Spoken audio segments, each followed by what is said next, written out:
Nessa ocasião, eu te convido para refletir um pouco sobre a espiritualidade, a religiosidade, a religião e o olhar da psicologia para cada uma delas.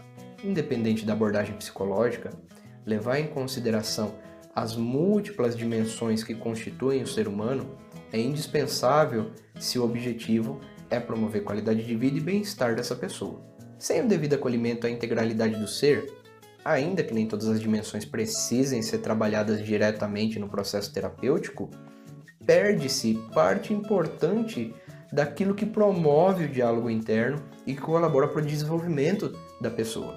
Então, começando pelas definições, religião é basicamente uma instituição, uma organização de crenças, valores, regras de fé e de prática a partir das quais as pessoas vão girar em torno. É basicamente um contorno de fé coletiva. Esse conjunto de crenças e fé organizadas sustenta uma suposta relação com o transcendente. Já a religiosidade envolve um conjunto de sentimentos, ideias, conceitos particulares e formas de vivenciar essa religião. Ela pode ser uma fonte de recursos fortalecedores ou refúgio de fraquezas, e isso não é essencialmente nem bom nem ruim. Ser religioso pode ser absolutamente diferente de acordo com cada época, cultura ou momento da vida. Nesse sentido, nós podemos entender religiosidade como a vivência particular da fé religiosa. Já a espiritualidade é uma dimensão intrínseca à existência humana. Ela envolve a nossa busca por significados e sentidos para a vida, para a nossa origem, para a nossa existência, é a nossa definição particular de propósito e motivação para fazer aquilo que a gente faz, é a atribuição de sentidos para as coisas que a gente experimenta ao longo da vida. Através dela, você se vincula a causas importantes, você passa a entender o motivo pelo qual você se motiva a fazer ou não coisas e você atribui propósito para a sua existência. Nessa esfera acontecem os questionamentos existenciais que impulsionam a vida humana. Boa parte da história humana apresenta a religião mais como um estilo de vida que norteia inclusive comportamentos, decisões, significados que se dão para as experiências humanas, do que simplesmente um conjunto de rituais isolados do resto do cotidiano da vida. Justamente por conta do entendimento da amplitude da influência dessas esferas sobre a vida humana, que se faz necessário cada vez mais poder acolher isso, especialmente no contexto terapêutico. O estabelecimento da psicologia como ciência é muito recente na história humana, e durante muito tempo foram escritos religiosos que serviram de base para o entendimento daquilo que constituía o nosso ser. Além disso, os grandes criadores de correntes psicológicas foram também profundos conhecedores de determinadas vertentes da religião.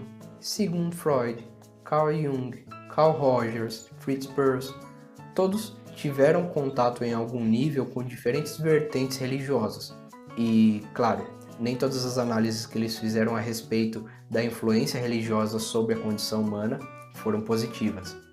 Apesar disso, estudos mais recentes na área da saúde, da neurociência e da psicologia apontam num sentido de mostrar que uma vivência adequada, balanceada da espiritualidade e da religiosidade pode ser fator promotor de bem-estar, de qualidade de vida, pode ser fator de prevenção de surgimento de determinadas doenças e pode ser um recurso importante de enfrentamento de situações adversas.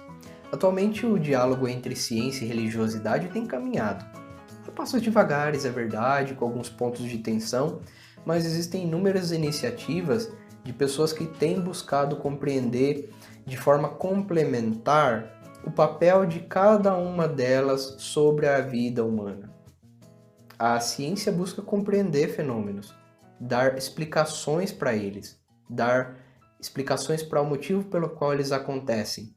E por um outro lado, a espiritualidade e religiosidade atribui valores e significados para esses acontecimentos, para esses mesmos fenômenos. Agora, dentro do ponto de vista clínico, nós precisamos nos atentar a 3 elementos importantes que podem nos ajudar a trabalhar melhor e acolher a espiritualidade das pessoas que nós atendemos. Em primeiro lugar, nós precisamos ter uma compreensão do impacto e da amplitude da fé na vida da pessoa atendida, do quanto ela usa essa fé como um recurso expressivo e de como ela valoriza isso como um agente favorecedor do seu processo de amadurecimento e desenvolvimento, inclusive como um complemento terapêutico.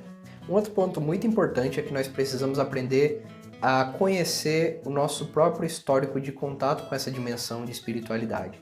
Independente de ser uma pessoa religiosa ou não, clientes vão trazer seus históricos, vão trazer suas queixas, vão trazer suas experiências nessa esfera e sem um trabalho adequado da própria espiritualidade ou, se for necessário, da própria religiosidade, corre-se o risco de contratransferência e isso é muito prejudicial para o contexto terapêutico.